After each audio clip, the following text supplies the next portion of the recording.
আসসালামু আলাইকুম ওয়া রাহমাতুল্লাহি ওয়া বারাকাতুহু। وعليكم السلام وعليكم ورحمة السلام ورحمة الله الله وبركاته. وبركاته. نحمده ونصلي على رسوله الكريم. أما بعد، فقال النبي صلى الله عليه وسلم: من أفتى الناس بغير علم كان اسمه على من أفتاه، أو كما قال عليه الصلاة والسلام।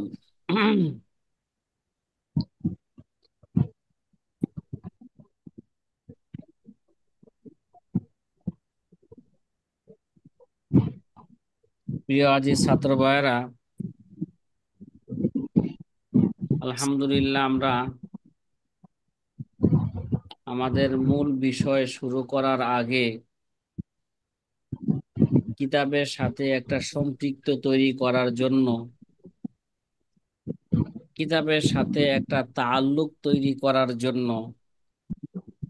আমরা বিভিন্ন বিষয় নিয়ে আলোচনা করতেছি। তার মধ্যে অন্যতম বিষয় হলো যে আমরা ফতোয়ায়ে শামী নামে যেই কিতাবটা জানতেছি বা যেই কিতাবটা আমরা দেখতেছি, বাস্তবে এখানে শুধু ফতোয়ায়ে শামী নয়, এখানে 4টি মুসান্নেফের কিতাব আছে। কয়টা? চারটা। হ্যাঁ, এক নাম্বার আল্লামা হাসকাফির কিতাব, দুই নাম্বার জি।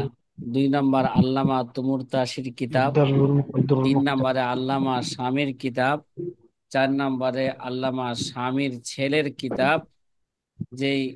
কিতাবের নাম আসবে কুররাতু উয়ুনিল আখিয়ার মা তাকমিলায়ে রদ্দিল মুহতার, মুখতার।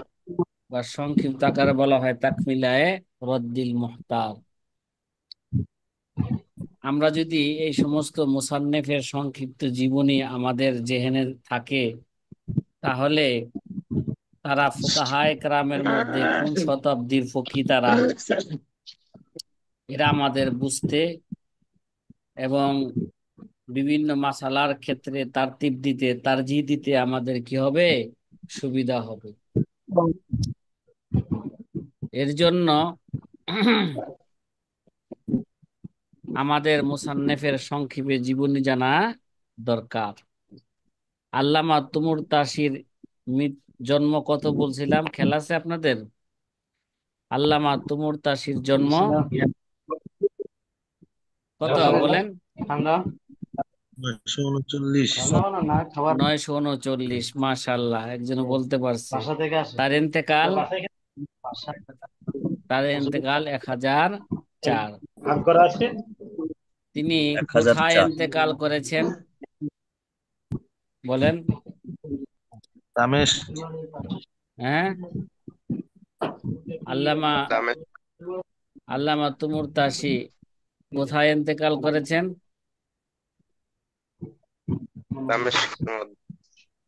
না, না, তিনি কি দামেস্কের লোক নেই। আচ্ছা, তিনি গাজ্জায় ইন্তেকাল করেছেন। জি।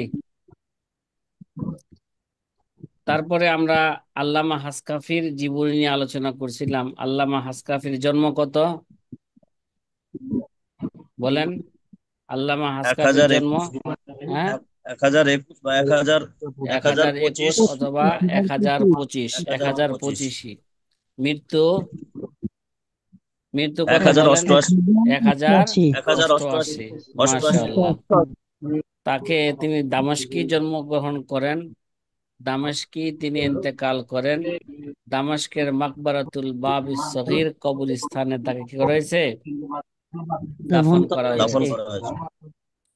তৃতীয় নাম্বার আমাদের খাতিমাতুল মুহাক্কিকিন, হ্যাঁ, আল্লামা শামির সংক্ষিপ্ত একটা কি জীবনী। সকালে আমরা মোটামুটি আল্লামা শামির সংক্ষিপ্ত একটা জীবনী আমরা বলছিলাম। আল্লামা শামির জন্ম কত? 1098-তে। ইন্তেকাল কত? 1292-তে। 1252-তে তিনি কি করছেন? এন্তেকাল মৃত্যুবরণ করছেন। করেছেন, 1252-তে এন্তেকাল করেছেন।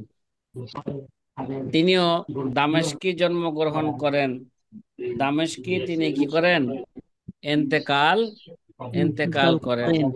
তাকেও মাকবারায় আল করেন। বাবুস সগীর কবরস্থানে, আল বাবুস সগীর কবরস্থানে তাকে কি করা হয়েছে, দাফন করা দাফন হয়েছে। করা হয়েছে। তাহলে এতে বোঝা গেল আল্লামা তুমুর তাসি রহমতুল্লাহ আলাই তিনি 1000 বা 11 শতাব্দীর লোক নাকি? আল্লামা হাসকাফিও হুম, 1100 শতাব্দীর লোক। আল্লামা লোক শামী রহমতুল্লাহ আলাই তিনি হইলেন 13 শতাব্দীর লোক। কত বলেন? 13 শতাব্দী। 13 শতাব্দী। 13 শতাব্দীর লোক নাকি সাথী ভাইরা? আলহামদুলিল্লাহ। জি। এবার আমরা আল্লামা শামীর সম্পর্কে, আল্লামা শামীর জীবনী সম্পর্কে বিভিন্ন কিতাবে কি আছে, ছড়ায় ছিটায় আছে, অনেক কথাবার্তা আছে। আমরা তো এত কথা বলবো না, আমরা আল্লামা শামীর সম্পর্কে এবং তার কিতাব কিতাব সম্পর্কে কিছু কথা এখন বলতে চাই, তার সংক্ষিপ্ত জীবনী। এরা সবসময় আগেও বলেছিলাম যে আল্লামা শামী রহমতুল্লাহ আলাই তিনি ইবনে আবিদিন নামে মশহুর। কি নামে? ইবনে, ইবনে আবিদিন নাই। এই জন্য তার কিতাবটাকে আবিদিন। হাসিয়া ইবনে আবিদিন আবিদিন। নামে মশহুর হয়েছে। তিনি যেহেতু তিনি আর স্বামী নামও মশহুর, এই জন্য তার কিতাবটা কি হয়েছে, তিনি ফতোয়ায়ে স্বামী নামে কি হয়ে গেছে, স্বামী মশহুর হয়ে কত গেছে। হয়ে গেছে। যে আমরা আল্লামা শামী রহমতুল্লাহ আলাইর যে সংক্ষিপ্ত পরিচিতি আমরা জেনেছি যে তার নাম মোহাম্মদ আমিন, পিতার নাম উমর, দাদার নাম আব্দুল আজিজ আবেদিন আর দামেস্কি। এমনি আবেদিন নামে তিনি প্রসিদ্ধ। তিনি ছিলেন শামের ফকি, স্বীয় যুগে হানাফি মাযহাবের ইমাম ও ফকি মুফতি। ওই যুগে তিনি কি ছিলেন, 1300 শতাব্দীর হানাফি মাযহাবের ইমামও ছিলেন, তিনি মুফতিও ছিলেন। তার জন্ম মৃত্যু দামেস্কে হয়েছে। তিনি বহু গ্রন্থ লিখেছেন। তাকে হানাফি মাযহাবের খাতেমাতুল মুহাক্কিকিন বলে মনে করা হয় নাকি? তার জন্ম জি। 1100 কত বললাম, 1100 98। 98। 98। ইংরেজি হুম, শতাব্দী বই। হিসাবে তিনি 1784 খ্রিস্টাব্দে তিনি কি করেন, 1784 খ্রিস্টাব্দে জন্মগ্রহণ করেন। তার মৃত্যু 1252 এই হিজরিতে। ইংরেজি সন অনুযায়ী তিনি 1836 খ্রিস্টাব্দে তিনি কি করেন, এন্তেকাল করেন। দামেস্কে এন্তেকাল করেন আল বাবুস সগীর কবরস্থানে, দামেস্কের আল বাবুস সগীর কবরস্থানে তাকেও দাফন করা হয়। তবে আল্লামা হাসকাফি এবং আল্লামা শামী একই কবরস্থানে কি আছেন, শুয়ে আছেন। সাথী ভাইরা কথা কি বুঝতেছেন? জি, কথা বোঝা যায়। আমাদের এখানে আল্লামা শামীর যে জীবনী এখানে তুলে ধরা হয়েছে, এখানে দুই একটি কথা খুব চমৎকার বলেছেন সংক্ষিপ্ত আকারে। হ্যাঁ, দ্বীনি তরবিয়ত তার পিতাই তাকে দিয়েছেন। ছোটকালেই কোরআনে কারিম তিনি হেফজ করেছেন। তার পিতা, তার মাতার কাছে দ্বীনি তরবিয়ত তাকে কে দিয়েছে, তার মাতা ওয়ালেদা। দ্বীনি শিক্ষা তাকে কে দিয়েছে? এই জন্য মায়ের তার মা। শিক্ষা অত্যাধিক কি বাচ্চাদের জন্য জরুরি।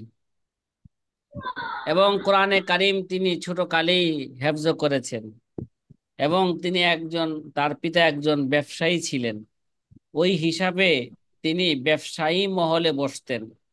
ঠিক আছে? আর ব্যবসায়ীরা ওই পাশ দিয়ে যখন অতিক্রম করতেন, ওই মাঝে ব্যবসায়ীদের মাঝে তিনি কোরআনে কারিম, তিনি কোরআন শরীফ মুখস্থ করছেন। এই জন্য তিনি কোরআনে কারিম কি করতেন, ব্যবসায়ীদের ছিল। মাঝে কোরআনে কারিম তেলাওয়াত করেন। তখন এক নেককার ব্যক্তি যখন তার কোরআনে কারিমের তেলাওয়াতের পাশ দিয়ে যাইতেছিলেন, এটাকে তিনি কি করছেন, তার কেরাতকে তিনি বিভিন্ন কারণে, বিশেষ করে দুইটা কারণে, ঠিক আছে, এটাকে অস্বীকার করছে না।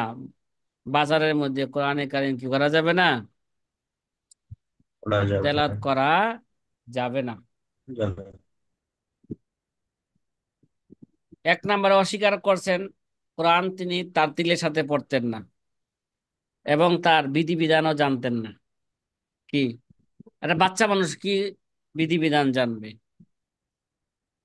এবং দ্বিতীয় কারণ, যে মানুষ তো বাজারের মধ্যে বিভিন্ন কাজের মধ্যে কি থাকে, লিপ্ত থাকে, ওই জায়গায় কোরআনে কারিম তেলাওয়াত করলে মানুষ তো কোরআনে কারিম শুনবে না, মানুষ তো লিপ্ত থাকে কিসের মধ্যে, ব্যবসা বাণিজ্যের মধ্যে।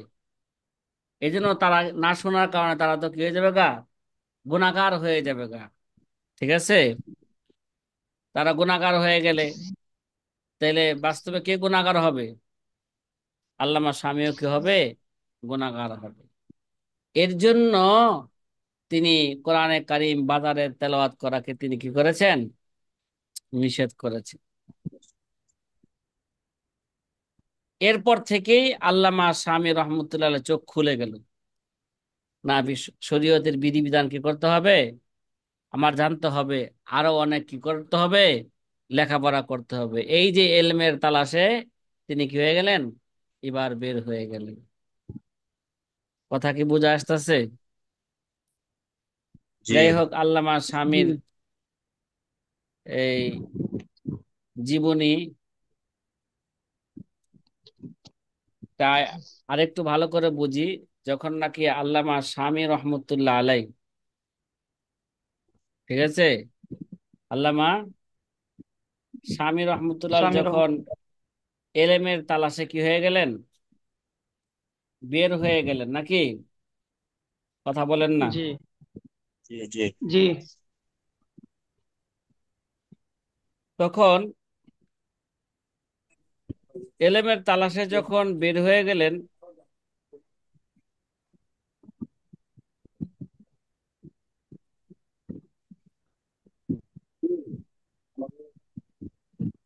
জি। উম আচ্ছা,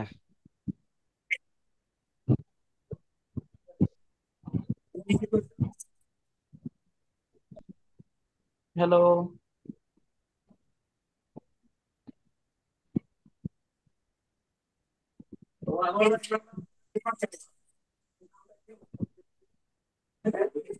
কথা বোঝা যাচ্ছে না। জি সাথী ভাইয়ারা, যে আমরা বলতেছিলাম আল্লামা স্বামী রহমতুল্লাহ আলাই যে সর্বপ্রথমে তিনি তার মার কাছে কি শিখছেন, সর্বপ্রথমে কোরআনে তিনি কারিম। তিনি তার কোরআনে কারিম তার মার কাছেই অতি অল্প সময় তিনি হেফজ করেছিলেন। এরপর তিনি এলমে তাসবিদ, ওই যে ওই ঘটনার পরে এলমে তাসবিদ, কারণ কোরআনে কারিমকে তিনি তারতিলের সাথে পড়তেন না, এই জন্য এলমে তাসবিদ এবং এলমে কেরাত পাঠ সমাপ্ত করেন। এ সময় তিনি এলমে তাসবিদের প্রসিদ্ধ কিতাব যে মাইদানিয়া, হ্যাঁ, তারপরে সাতিয়া, জুজরিয়া ইত্যাদি কিতাব কি করেন, মুখস্থ করে ফেলেন। এভাবেই বালেগ হওয়ার আগেই তিনি তাসবিদের চূড়ান্ত পাঠ তিনি কি করলেন, সমাপ্ত করলেন। তাহলে এই গেল, কোরআন ভালো করে পড়তে পারেন না, এই জন্য তিনি কি করলেন, সেই মসজিদ থেকে উঠা তাসবিদ শিখার জন্য চলে গেলেন। এলমে তাসবিদের চূড়ান্ত পাঠ শেষ করে তিনি ফিকহে শাফির এলেম অর্জন শুরু করলেন। কোন এলেম বলেন তো? ফিকহে শাফি। ফিকহে শাফি শাফিঈ। ও ফিকহ শাফি, সুম্মা তাআল্লামা আলাইহি নাহবু ওয়া সরফু ওয়া ফিকহুল ইমামিশ শাফি। তারপর তিনি যে ফিকহে শাফির ইলম অর্জন শুরু করলেন, কিন্তু কিছুকাল যেতে না যেতেই সমকালীন বিখ্যাত বুজুর্গ আলেম শায়েখ মোহাম্মদ শাকির আস সালিমি, কি ভাই, শায়েখ মোহাম্মদ শাকির আস সালিমি, আলিমি। শায়েখ মোহাম্মদ আল সালিমি আমিন। মানে শাকির আস সালিমি আল হানাফির সঙ্গে তার সম্পর্ক গড়ে ওঠে। ঠিক আছে, কোন আলেমের সাথে? হানাফি মাযহাবের এক আলেমের সাথে তার কি হয়ে ওঠে? শাকির আস-সালিম। সম্পর্ক। সম্পর্ক ওই গড়ে ওঠে। আলেমের নাম ছিল শায়েখ মোহাম্মদ শাকের আর সালেমি। আল হানাফির সঙ্গে তার সম্পর্ক কি গড়ে ওঠে। গড়ে উঠে। ফলে তার পরিচয় এবং সম্পর্কের সূত্র ধরে তার কাছে ফিকহে হানাফি এবং অন্য অন্য উসুল এবং ফুনুন পাঠ সমাপ্ত করেন। তার কাছে হাদিস, তাফসির, মান্তেক ইত্যাদি কি করেন, বিভিন্ন ফন তার কাছে কি করেন, সমাপ্ত করেন। আগেও বলেছিলাম যে তার পিতা তো একজন কি ছিলেন, ব্যবসায়ী ছিলেন। তিনি তার সন্তানকে বলে রেখেছিলেন, ব্যবসায়ীর লোকে তো কি থাকে, মাল থাকে। ওই যে ব্যবসায়ী মজলিসে চলে গেলেন, পরবর্তীতে সন্তানকে বলেছিলেন যে কোনো সময় যে কোনো কিতাবের প্রয়োজন হলে তিনি যেন কি অনতিবিলম্বে তা খরিদ করে নেন। কোনো কিতাব কিনতে যেন কি না করে, বিলম্ব, দেরি না দেরি করে। না দেরি না করে। দেরি না করে। তাছাড়া পৈতৃক বা পারিবারিক একটি সুসমৃদ্ধ কুতুবখানাও তার হস্তগত হয়েছিল। কি আগেও বলেছিলাম, কিতাব না, এত উলামায়ে কিতাব তো উলামায়ে কেরামের কি হাতিয়ার। কিতাব ছাড়া আমরা যুদ্ধ করব কিভাবে? যুদ্ধ করতে হলে কি লাগবো? হ্যাঁ, কিতাব লাগবে। বিভিন্ন ফিতনা কিতাব কে লাগবে। প্রতিহত করতে হলে কি লাগবে? হ্যাঁ, কিতাব কিতাব লাগবে। লাগবে। কিতাব লাগবে। আল্লামা শামীর কিতাব লাগবে। রহমতুল্লাহ পারিবারিক ভাবেও একটা কি ছিল, তার কাছে একটা মাকতাবা ছিল, কুতুবখানা ছিল। এভাবেই আল্লামা শামী পড়ালেখার পাশাপাশি গড়ে পড়ালেখার পাশাপাশি গড়ে তুলতে সক্ষম হয়েছিলেন একটি বেনজির কুতুবখানা। এজন্য ছাত্র ভাই যারা আছেন তারা চেষ্টা করবেন যে আপনাদের হাতে টাকা আসলেই এটাকে দামি দামি মোবাইল কেনার ক্ষেত্রে টাকাটা ব্যয় করবেন না। টাকা আসলেই টাকার একটা অংশ প্রয়োজনীয় কাজে ব্যবহার করার পরে কিতাব খরিদ করা তোলাবা উলামাদের জন্য একটা প্রয়োজনীয় জিনিস। এর জন্য টাকাকে কুতুব কিনার ক্ষেত্রেও কি করবে, প্রয়োজনের ক্ষেত্রে ব্যবহার করবে, দামি দামি মোবাইলের পরিবর্তে।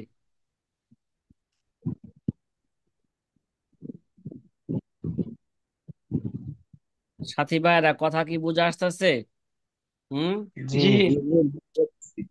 আল্লাহ আমাদেরকে বুঝার তৌফিক দান করুক। আমিন। আমিন। আমিন। আমিন। আল্লাহুম্মা আমিন। সাথী ভাইরা, এই আল্লামা শামী রহমতুল্লাহ আলাইহির, তিনি তো তার জীবদ্দশায় তিনি অনেক কিতাব লিখেছিলেন। এখানে একটা তালিকা দেওয়া আছে, ঠিক আছে। মুসান্নাফাতুহু, তার জীবদ্দশা কি, তিনি বিভিন্ন ফনের উপর অনেক কিতাব লিখেছিলেন। তার মধ্য থেকে সবচেয়ে বেশি প্রসিদ্ধ কিতাব হইলেন রদ্দুল মুখতার আলা দুররিল মুখতার। কি ভাই? রদ্দুল মুখতার তার আলাদা। আলা দুররিল মুখতার। যে এখানে সকালে বলেছিলাম তার কিতাবের একটা কি তালিকা, এখানে অনেকগুলো কিতাব তালিকা দেওয়া আছে। এবং তিনি বিভিন্ন বিষয়ের উপর 32টা তিনি কি লিখছেন, রেসালা লিখেছিলেন। তাহলে তার প্রসিদ্ধ কিতাবটা নিয়ে, যেই কিতাবটা আমরা পড়ব, যেই কিতাবের মতন মূল কিতাব পড়ব, তার মতন পড়ব এবং সরা পড়ব। এখন ওই কিতাবের পরিচিতি সম্পর্কে একটু কি করবো আমরা আলোচনা করব। কথা কি বোঝা আসতেছে সাথী ভাইয়েরা? হুম। জি জি। ইনশাআল্লাহ। জি কিতাব পরিচিতি, যে রদ্দুল মুহতার আলা দুররিল মুখতার, না রদ্দুল মুহতার, হ্যাঁ ঠিক আছে, আলা আলা দুররিল মুখতার, যে এই রদ্দুল মুহতারটা, এটি তো আলাউদ্দিন হাসকাফি রচিত দুরুল মুখতার কিতাবের কে সর্বাধিক একটা প্রসিদ্ধ হাসিয়া এবং টিকা, ঠিক না? জি জি আমরা জি ফতোয়ায়ে শামী যেটা মনে করি, বাস্তবে এটা কি একটা ছিল, একটা আদ-দুরুল মুখতার কিতাবের প্রসিদ্ধ হাসিয়া এবং কি এটা টিকা, যে ইবনে আবেদিন শামী রহমতুল্লাহ আলাই এতে দুরুল মুখতারের এবারতকে, এই যে হাসিয়ার মধ্যে আর দুরুল মুখতারের এবারতকে এবারত থেকে পরিশোধন এবং পরিমার্জন করেছেন। কি করেছেন? পরিশোধন এবং পরিমার্জন করেছেন। যেই জায়গায় কোনো ভুল হয়ে গেছে সেটাকে সংশোধন করছেন বিভিন্ন কিতাবের হাওলা দিয়া, এবং সংস্কারের কি করছেন, কাজও করেছেন। কাজও করছেন। রহস্য এবং ইশারাগুলোকে সুস্পষ্ট করেছেন। যেখানে আল্লামা হাসকাফি ইঙ্গিত ইশারায় কথা বলছেন, সেখানে কি করছেন, তিনি সুস্পষ্ট করেছেন তিনি এ দ্বারা কি বুঝাইতে চেয়েছেন। চাইছেন। এছাড়াও এই কিতাবে আরো রয়েছে মুহাক্কিকিনদের মুতাকাদ্দিমিনদের জ্ঞানের সার নির্যাস। এই কিতাব পড়লে তখন বোঝা যায় যে তিনি কত আমাদের মুতাকাদ্দিমিনদের উলামা একরামের কিতাব থেকে তিনি কি আনছেন, হাওলা টানছেন, এবং তাদের কিতাবের সার নির্যাস, তাদের কিতাবের কি সার নির্যাস, এবং মুতাআখিরিনদের কিতাবের সারাংশ এবং নিত্য নতুন উদ্ভূত সমস্যার সমাধান, যেসব পুস্তক রচিত হয়েছে সেগুলোর সার কথা, সেগুলোর কি সার সার কথা। কথা। তা আল্লামা শামীর এই কিতাবটা বাস্তবত, এই কিতাবের মধ্যে যত মাসলা আনছে এগুলো কার কথা? ইমাম আবু হানিফার কথা, ঠিক না? আবু হানিফার বাহিরের কথা জি বলেন, হানাফি জি মাযহাবের কথা তো।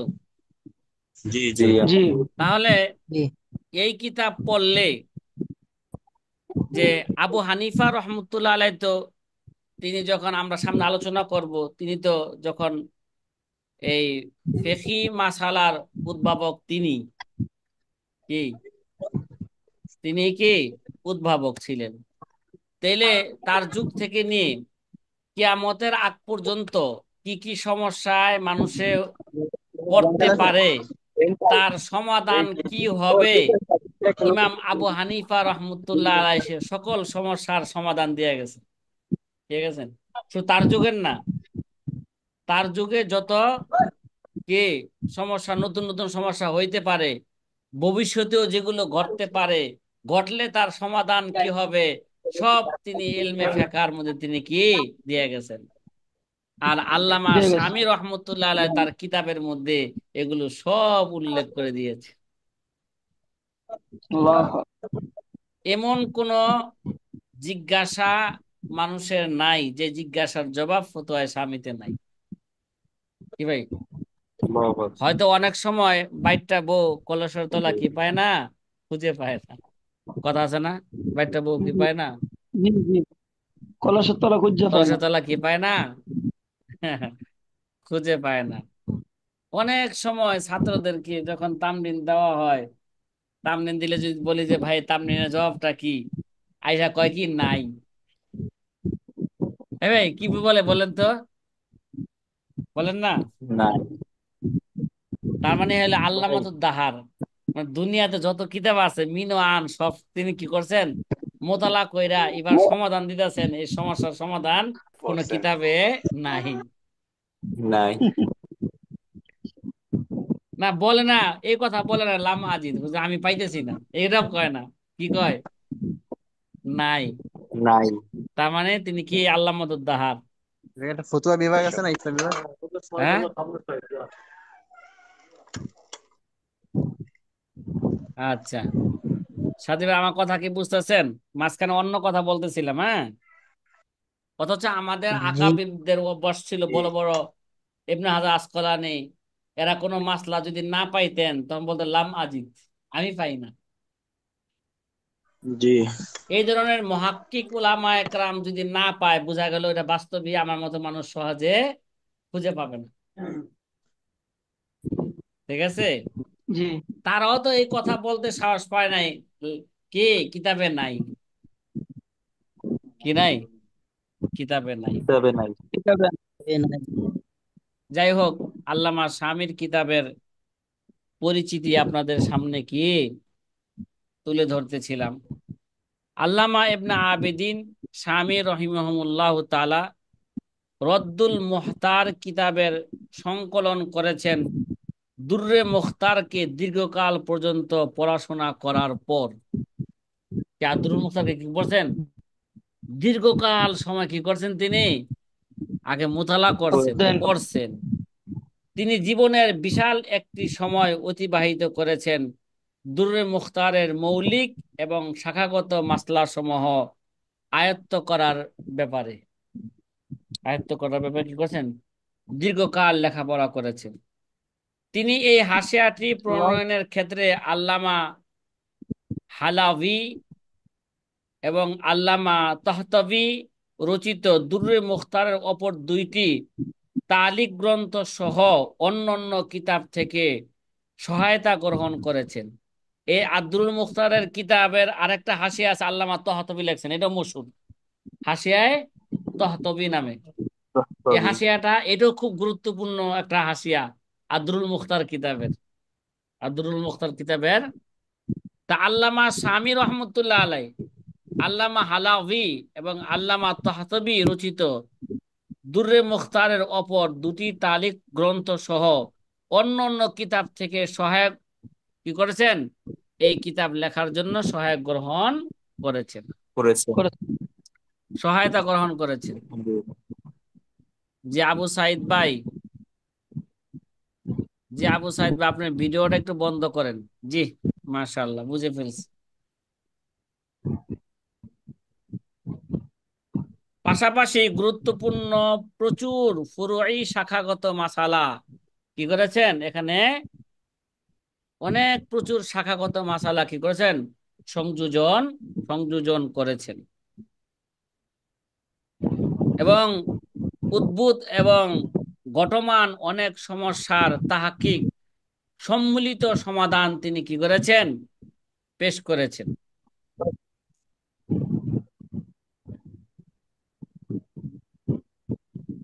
এবং এই যে নিত্য নতুন মাসালার এবং মুশকিল মাসালার এবং দুর্বোধ্য বিষয়ের সহজ সমাধান তিনি কি করেছেন? এই কিতাবের মধ্যে নিয়ে উল্লেখ এসেছেন। করেছে। এবং অধিকন্ত পূর্ববর্তী সরা, সুরহাত, ফাতাওয়া, ওয়াকিআত গ্রন্থাদিতে যেসব ত্রুটি বিচ্যুতি সংঘটিত হয়েছে সেগুলোর প্রতি তিনি কি করেছেন? এই কিতাবের মধ্যে সতর্ক করেছেন। এই কিতাব লিখতে যদি আমাদের কোনো মুতাকাদ্দিমিনদের কিতাবে, কোনো মুতাআখিরিন কিতাবে যদি কোনো ভুল লিখে থাকেন, সেটাও তিনি কি করেছেন? এই কিতাবের মধ্যে সতর্ক সতর্ক করেছে। করছেন, সংশোধন করছেন। না, ওই নুসখার মধ্যে এটা কি আছে? ভুল আছে। এবং প্রত্যেকটি ফুরুই মাসালাকে তার উসুলের দিকে নিসবত করেছেন। মাশাআল্লাহ, এটা বড় জিনিস একটা। প্রত্যেকটি মাসালাকে তার উসুলের দিকে কি করছেন? নিসবত করছেন। এটা কোন উসুলের ভিত্তিতে এই মাসলা কি হয়েছে? ইস্তেমবাদ হয়েছে। আবার ওই উসুলটা তো কোরআন বা সুন্নাহ থেকে কি হয়েছে? উসুলটা বের হয়েছে। এবং পূর্ববর্তী সুরহাতের উদ্ধৃতি অধিক হারে তিনি কি করেছেন? পেশ করেছেন এই কিতাবের মধ্যে। মুতাকাদ্দিমিনদের সরাসুরতের কি হাওলা তিনি কি করছেন? এই কিতাবের মধ্যে বেশি আনছেন। এবং যে কোনো বিষয় একাধিক উক্তি থাকলে যে উক্তির উপর ফতোয়া স্পষ্টভাবে, যে উক্তির উপর ফতোয়া তা স্পষ্টভাবে কি করেছেন? বর্ণনা করেছেন। অনেক ইখতিলাফি মাসলা আছে, তাহলে ইখতিলাফি মাসালা থাকলে জি কোন মাসালার উপর এখন কি হবে? ফতোয়া হবে। কোনটা রাজে কল হবে, কোনটা মুফতাবিহি কোল হবে সেগুলো তিনি কি করেছেন, উল্লেখ করেছেন, এবং কোনটা মারজু কোল, কোনটা জয়ীফ কোল তিনি কি করেছেন, উল্লেখ করেছেন। উল্লেখ করেছেন। কথা কি বুঝে আসতেছে? এই জন্য আমরা জি যখন জি তামরিন লিখবো একটা কথা স্মরণ রাখেন, যে আমরা তো প্রথমে উলামায়ে মুতাকাদ্দিমিনদের কিতাব থেকে আমরা কি করব, হাওলা আনবো। আমরা যখন পড়বো জিনিসটা বুঝবো, তখন ইমাম মোহাম্মদের যে কিতাব আছে সেই কিতাব থেকে হাওলা আনবো। ঠিক আছে? ইমাম তহাবির কিতাব থেকে কি আনবো, হাওলা আনবো, আরবি আরবি কিতাব থেকে। সর্বশেষে আমরা, যেটা ইমাম শাফি, ইমাম আল্লামা শামী খাতিমাতুল মুহাক্কিকিন, এর জন্য সর্বশেষে আরবি কিতাবের মধ্যে থেকে আমরা সর্বশেষে আল্লামা শামী ওই মাসালার ক্ষেত্রে কি সিদ্ধান্ত দিয়েছেন, কোনটা তিনি রাজে কোল বর্ণনা করেছেন, মুফতাবিহি কোল কোনটা বর্ণনা করেছেন, সর্বশেষে আমরা সেটা কি করব, আল্লামা শামীর কথা নকল করব। কথা কি বুঝা আসতেছে হাওলার ক্ষেত্রে? জি ইনশাআল্লাহ। জি আর যদি ইনশাআল্লাহ।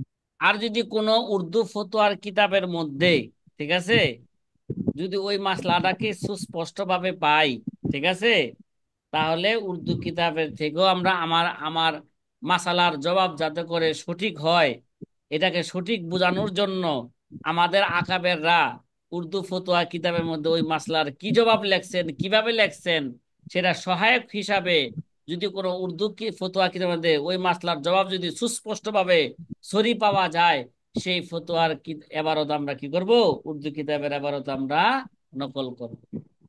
নকল করব। ভাই কথা কি বোঝা আসতেছে? জি জি জি। আলহামদুলিল্লাহ। এগুলো আমরা এই ফতোয়া কিভাবে লিখবো, ঠিক আছে, ওইখানে আমরা বিস্তারিত কি করব, আলোচনা করব। আলোচনা তা আল্লামা শামী ইনশাআল্লাহ। রহমতুল্লাহ তার এই ফতোয়া কিতাবের মধ্যে কোনটা মুফতাবিহি কোল, সেটার মধ্যে তিনি কি করছেন, উল্লেখ করেছেন। কথা কি বোঝা আসতেছে? এবং এসব ক্ষেত্রে তিনি জি মুতাআখিরিনদের উলামায়ে কেরামের মধ্যে থেকে যারা প্রসিদ্ধ এবং ফতোয়া এবং ফিকহের সাথে সম্পৃক্ত, তাদের কিতাবের উপর তিনি কি করেছেন, নির্ভর নির্ভর করেছেন। যে একটা কথা স্মরণ রাখেন, যে ইবনে আবিদিন শামী রহমতুল্লাহ আলাই রদ্দুল মুহতারের খসড়া থেকে ফারেক হয়ে প্রথমে তিনি পুরা কিতাবের, যে ফতোয়া শামী যে লেখছেন, প্রথমে তিনি পুরা কিতাবের তিনি কি করছেন, একটা খসড়া তৈরি করছেন। খসড়া তৈরি করার পরে প্রথমে তিনি কিতাবুল ইজারা থেকে শেষ পর্যন্ত চূড়ান্ত, হ্যাঁ চূড়ান্ত কি করেছেন, চূড়ান্ত বাব, মানে কিতাবুল ইজারা থেকে শেষ পর্যন্ত চূড়ান্ত ফাইনাল ফাইনাল করেছেন, বা ফাইনাল পান্ডুলিপি তিনি কি করেছেন, তৈরি করেছেন। প্রথমে কই থেকে চূড়ান্ত পান্ডুলিপি কোথা থেকে শুরু করেছেন, কিতাবুল ইজারা থেকে নিয়ে ইলা আখিরিল কিতাব। ঠিক আছে? এরপর কিতাবের শুরু থেকে নিয়ে কিতাবুল কজার মাসালায় 7টা পর্যন্ত চূড়ান্ত পান্ডুলিপি তিনি কি করেছেন, তৈরি করেছেন। শুরু থেকে নিয়ে এখন পর্যন্ত কিতাবুল কজার মাসালে 7টা পর্যন্ত চূড়ান্ত কি পান্ডুলিপি তৈরি করেছেন, আগে শেষে থেকে কিতাবুল ইজারা থেকে নিয়ে আগে শেষ করছেন। তারপরে আবার বলেন না, কিতাবের শুরু থেকে নিয়ে কিতাবুল তহারত থেকে নিয়ে কিতাবুল কজার মাসাইলে 7টা পর্যন্ত পান্ডুলিপি কি 7টা করছেন, পর্যন্ত তৈরি করেছেন। তৈরি এরপর করেছেন। তিনি ইন্তেকাল করেছেন। মাঝখানে যে কিছু অধ্যায় ছিল, সেই অধ্যায়গুলো তিনি আর কি করতে পারেন নাই, শেষ করতে পারেন নাই। শেষ করতে পারি। তাইলে পরবর্তীতে কোনরূপ সংযোজন ছাড়াই বাকি অংশটুকু চূড়ান্ত ফাইনালে কাজ করেন তার শ্রেষ্ঠ সন্তান মোহাম্মদ আলাউদ্দিন রহমতুল্লাহ আলাই, এবং রদ্দুল মুহতারের সাথে তা কি করে দেন, সম্পৃক্ত করে দেন। এভাবে রদ্দুল মুহতার সম্পূর্ণ হয়। এভাবে এই কিতাব কি হয়েছে, এই কিতাব এইভাবে রদ্দুল লেখা হয়েছে। সম্পূর্ণ সম্পূর্ণ। হয়েছে। সাথী ভাইরা কথা কি বুঝতেছেন? হ্যাঁ। জি জি আলহামদুলিল্লাহ। আলহামদুলিল্লাহ। আরেকটা জি কথা হুজুর। সংক্ষিপ্ত আকারে বুঝি, যে ইখতিলাফ এবং প্রমাণ উপস্থাপনার পদ্ধতি কি এই ফতোয়ায়ে শামিতে, ইখতিলাফ এবং প্রমাণ উপস্থাপনার প্রমাণ পদ্ধতি কি, উপস্থাপন করা। এগুলো আমাদের জেনে রাখতে, কারণ এই কিতাবটা ভালো করে মোতালা করতে হবে। ঠিক আছে? এই জন্য আমাদের জেনে রাখতে হবে। যে আল্লামা শামী রহমতুল্লাহ তার এই হাসিয়াতে হানাফি মাযহাবের অভিমতকে উল্লেখ করার ব্যাপারে সর্বাধিক গুরুত্ব হ্যাঁ প্রদান করেছেন, এবং কোন কোন অভিমতটি রাজে, ঠিক আছে, এবং মুফতাবিহি তা তিনি কি করেছেন এখানে বর্ণনা করেছেন। তিনি দলিলের প্রতি তেমন কোনো গুরুত্ব প্রদান করেন নাই। দলিলের পিছনে তেমন কি পড়েন নাই। তেমনি ভাবে অন্যান্য ফুকাহায়ে কেরামের উক্তির সাথে তুলনা করা কিংবা তাদের রায় নিয়মতান্ত্রিক ভাবে আনার প্রতি কি করেন নাই, ভ্রুক্ষেপ করেন নাই। যে অন্য ইমামদের কথা কি আনবে, ইমাম শাফি কি কইছেন, ইমাম মালিক কি কইছেন, ইমাম আহমদ ইবনে হাম্বল কি কইছেন। আমরা যেমন হাদিসের দর্শের মধ্যে ফিকহি আলোচনা করি, খালি ইখতিলাফ বর্ণনা করি, শুধু কি করি, ইখতিলাফ বর্ণনা করি। জি, এত সত্ত্বেও পাঠক তাতে ফুকাহাদের বহু উক্তি এবং রায় দেখতে পান। এসব রায়ের মধ্যে অধিকাংশ উক্তি হচ্ছে ফুকায়ে হানাফের এবং কতিপয় উক্তি অন্য অন্য ফুকায়ে কেরামের। মাঝে মধ্যে দলিলও দেখতে পাবে, তবে রায়ও উক্তি অপেক্ষায় দলিল খুবই কি কম। দলিল খুব কি আনছেন, কম আনছেন। কমান স্যার। কিতাবটি পূর্ববর্তী বিভিন্ন কিতাবের উদ্ধৃতিতে ভরপুর। পূর্বের মুতাকাদ্দিমিনদের উদ্ধৃতিতে কি করে ফেলছেন, ভরে ফেলেছেন। এই কিতাবটি উসুল, ফুরু এবং অভিধান এবং প্রবৃত্তি ফায়দায় পরিপূর্ণ, ঠিক আছে। আর এই কিতাবটি হানাফি মাযহাবের বর্তমান যুগে সবচেয়ে জামে এবং মানে কিতাব। কথা বলেন। হানাফি জি, মাযহাবের মধ্যে সবচেয়ে কি, এটা সবচেয়ে জান্নাত। গুরুত্বপূর্ণ কিতাব এটা হানাফি মাযহাবের। কারণ তিনি ছিলেন কি খতেমাতুল মুহাক্কিকিন। মুহাক্কিকিন। হ্যাঁ, তো হানাফি মাযহাবের কোন মাসলার উপরে তিনি কি হবে, ফতোয়া হবে, তিনি তার এই কিতাবের মধ্যে কি করেছেন, বর্ণনা করেছেন। হানাফি মাযহাবের এই কিতাবের গুরুত্ব অপরিসীম। কারণ হানাফি মাযহাবের এই কিতাবে তাহকিক এবং হ্যাঁ তারজিহের সর্বশেষ কিতাব মনে করা হয়, কেননা এটি হানাফি মাযহাবের জামে মানে কিতাব। কি ভাই, হানাফি মাযহাবের কি একটা জামে এবং জামে মানে কিতাব, এবং নীতিগর্ভ ফেকা ফতোয়ার কিতাব, এবং ফতোয়া প্রদানের ক্ষেত্রে